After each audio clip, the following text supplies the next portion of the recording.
Là où elle essaie de trouver du renfort, mais elle n'a personne. Jazz is back. Pile lorsque Ami avait besoin de renfort et ça fait du bien. Mais la question qu'on se pose, c'est est-ce que Jazz garde toujours le même mindset?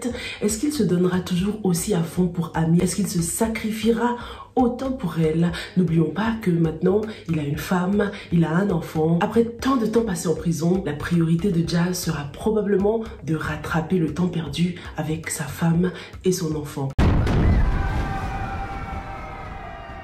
Si c'est la première fois que tu passes par cette chaîne, surtout n'hésite pas à t'abonner. Ici, on fait des analyses, on fait des revues de nos meilleures séries africaines. En ce moment, on parle en détail de Karma ou encore de la série Salma. Donc, si ça t'intéresse, abonne-toi pour faire partie de cette magnifique communauté. Qui a dit que Ami était seule?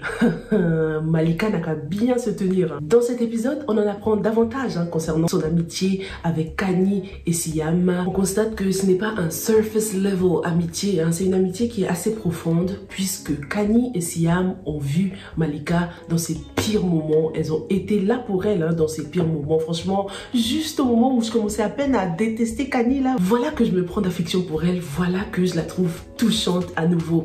Depuis le début, je vous le dis, Kani, j'ai l'impression qu'elle a une histoire touchante et on le comprend dans cet épisode lorsque Siam parle de leur passé et de comment Malika a été là pour elle lorsqu'elles étaient en France. Si toi tu as la mémoire courte, moi c'est pas mon cas. Donc je pense qu'on va avoir droit à des petits flashbacks pour nous expliquer encore plus dans quel état d'esprit Malika était en France, comment est-ce qu'elle a rencontré Madjib, etc.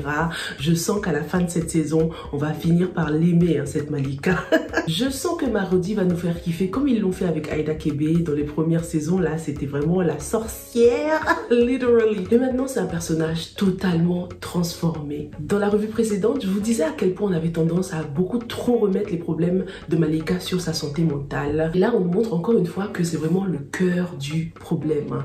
Tant que Malika ne sera pas stable émotionnellement, elle restera un danger pour tout le monde. On a vu dans le passé, lorsqu'elle était chez ses parents, qu'elle s'en est prise à sa sœur. Il a carrément fallu appeler du renfort pour aider les parents, pour être un soutien émotionnel de Malika. Mais moi, je trouve ça grave, les gars. Donc, ça veut dire que l'affaire a tellement dépassé tout le monde qu'il a fallu qu'ils appellent ses amis de la France, quoi. Toi et moi, on a quitté la France pour aider Malika. Au début, je me suis dit, bon, peut-être qu'au final, ce sont des cousines. En tout cas, j'ai l'impression que Siam et Kani sont sœurs ou demi-sœurs. Parce que lorsque Siam nous parle de maman... C'est pourquoi sa maman, elle nous a appelés. Ça donne l'impression qu'elles ont la même mère, quoi. Mais pendant cette conversation, on comprend bien que Malika n'est qu'une copine, puisque Kani le dit elle-même. Je vais aider mon ami. Donc ça doit être leurs mères qui sont des meilleures amies. Qu'est-ce que vous en pensez? La mère ou le père d'ailleurs, les parents de Malika doivent être amis avec les parents de Siam et Kani, quoi. Pour l'instant, je reste sur l'hypothèse de Khadija qui aurait un lien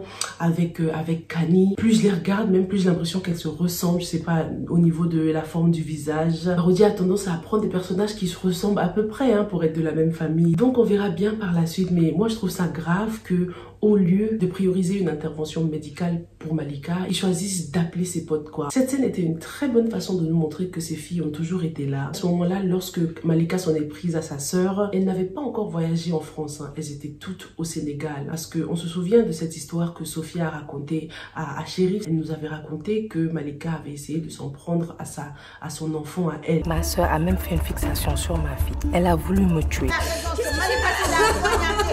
En pensant que c'était sa fille. Malika, tu sais au fond de toi que Khaled tu rencontres. Accepte que tu as perdu ta vie. Les choses auraient pu dégénérer avec Malika. Imagine si elle s'en était prise à sa mère, par exemple, ou à son père. Malika reste un danger. On voit que ses amis ont essayé de la raisonner. Même si parfois elles la suivent dans sa folie, on constate qu'elles prennent quand même du recul pour réfléchir à la situation et se recentrer, quoi. Parce que là, les choses partent dans tous les sens. Comme Siam l'a rappelé, le problème ici concerne 3 personnes et non seulement Ami. Mais sans surprise, Malika s'acharne sur Ami parce qu'elle a l'impression que Ami est une menace, quelqu'un qui veut lui prendre ses enfants, son mari, quelque chose qu'elle a déjà vécu dans le passé, quoi. Donc dans le cas de Malika, c'est plus qu'une question de rivalité. En ce moment, elle est clairement en mode defense pour protéger ce qui lui appartient. Dans cet épisode, on a eu droit à des aveux de sa part. Elle a avoué, même si on s'en doutait, que c'était elle qui s'en est pris à la galerie de Ami. Malika là, elle est trop maligne. Donc elle nous dit qu'elle a embauché des personnes pour faire le travail et elle risque la prison, hein. Mais franchement pour moi sa place n'est même pas en prison, hein. Elle a besoin d'un suivi. Personnellement je trouve que Ami aurait pu régler cette histoire sans l'aide de Jazz, hein. Elle a beaucoup d'expérience dans le banditisme. C'est juste qu'elle a choisi de lay low, de ne pas faire la ouf. Mais Jazz sera clairement un coup de pouce, hein. Espérons qu'il aura le temps déjà pour l'aider et qu'il va l'accepter, hein, de l'aider. J'ai vu beaucoup de personnes me dire que oui mais ça se trouve Jazz il a le seum contre Ami de l'avoir abandonné en prison et tout ça, mais Jazz avait accepté d'aller en prison. Il s'était sacrifié pour Ami qu'il considère comme sa sœur, donc il était allé de son plein gré. Je pense pas du tout qu'il y aura de la rancune entre ces deux-là. Lorsque Nathalie lui a parlé de Siam Jabez, ça m'a rappelé les saisons précédentes, hein. Ça commence toujours comme ça avec Ami. Siam, et là, bam, elle sort tout ton dossier, elle déterre tout sur toi de A à Z. Donc, Siam est en train de ruiner ses chances avec Bati Massamba. De toute façon, j'ai l'impression qu'entre ces deux-là, ça ne se fera peut-être pas parce qu'il y a trop de différences de culture. Comme je vous l'ai expliqué, je crois que c'était par rapport à l'épisode 1 ou 2, je sais plus. La différence de culture n'est pas à négliger. C'est un point important que Maya avait soulevé dans la première saison lorsqu'il s'agissait de Lucas et Virginie. Et dans le cas de Bati Massamba, le connaissant très traditionnel, un mec qui accorde beaucoup d'importance aux valeurs traditionnelles, hein, à la culture sénégalaise, est-ce que ça va passer? Peut-être qu'ils vont décider de give it a try, mais au fur et à mesure, ils se rendront compte que ça ne colle pas peut-être. Dites-moi ce que vous en pensez. Est-ce que Siam a encore une petite chance avec Bati Massamba? Parce qu'elle reste quelqu'un de bien, hein, c'est la sainte nitouche du groupe, et elle a surtout l'air d'avoir une grande capacité d'adaptation. Est-ce que vous pensez que Virginie et Lucas vont revenir au Sénégal au bout d'un moment, et on va se rendre compte qu'entre les deux, ça ne passe pas? Parce que moi, je vois bien Siam avec Lucas, hein. N'oublions pas que Abou traîne dans les parages, donc va falloir réouvrir ce dossier Virginie, les gars, hein. Dans ce qui concerne Malika donc et la destruction de la galerie, si Jazz arrive à trouver des preuves incriminantes sur elle, elle risque la prison, mais peut-être que Ami décidera de ne pas l'envoyer en prison, de ne pas porter plainte, quoi, et du coup ce sera peut-être le début d'une belle amitié. On verra bien. J'arrive même pas à m'imaginer Ami et Malika amis pour l'instant. Mais tout est possible les gars, puisque c'est une saison finale, hein. C'est la fin de Karma, donc il faut bien wrap things up.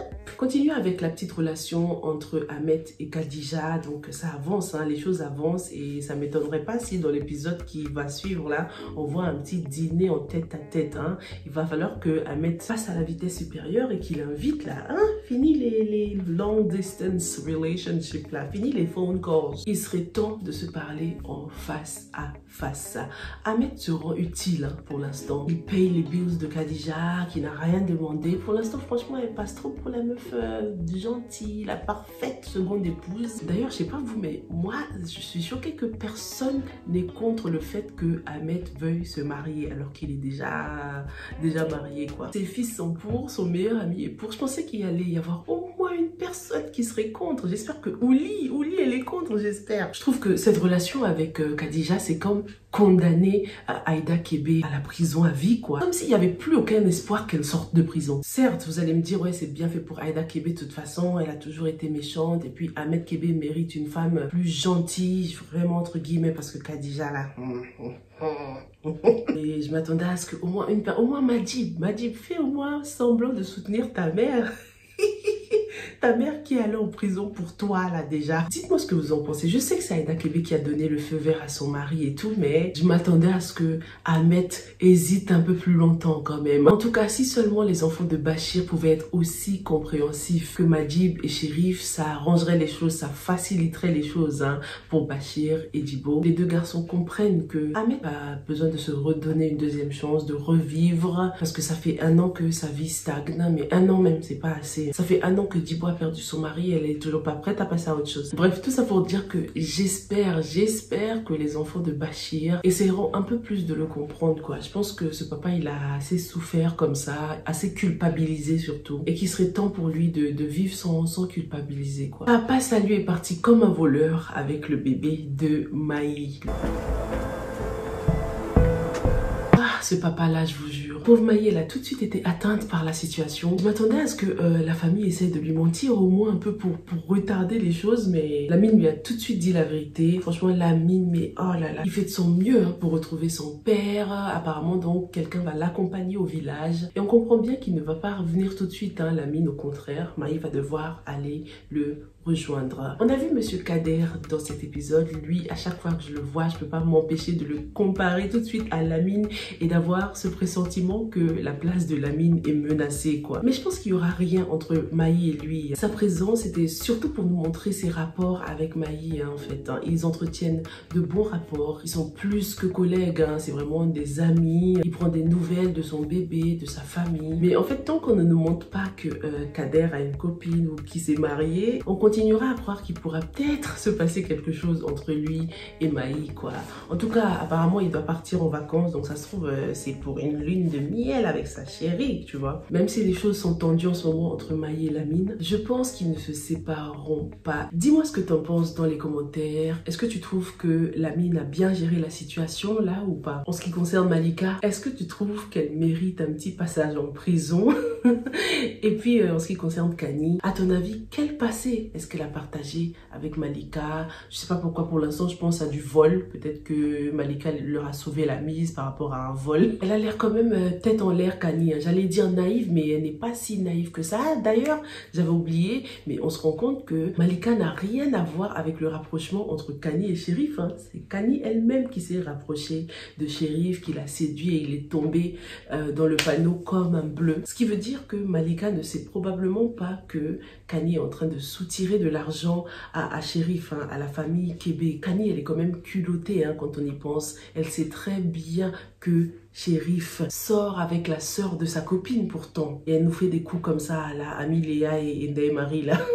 En tout cas, un bon petit épisode super intéressant. On sent bien qu'on est en train de mettre les choses en place pour que cette saison 3 démarre comme il faut. J'ai hâte qu'on passe aux choses sérieuses. Mais je pense qu'il faut qu'on soit juste un peu plus patient parce que ce n'est que le début, les gars. Merci beaucoup d'avoir regardé cette revue / analyse et on se retrouve sans faute dans la prochaine. Stay safe and stay blessed. Bye.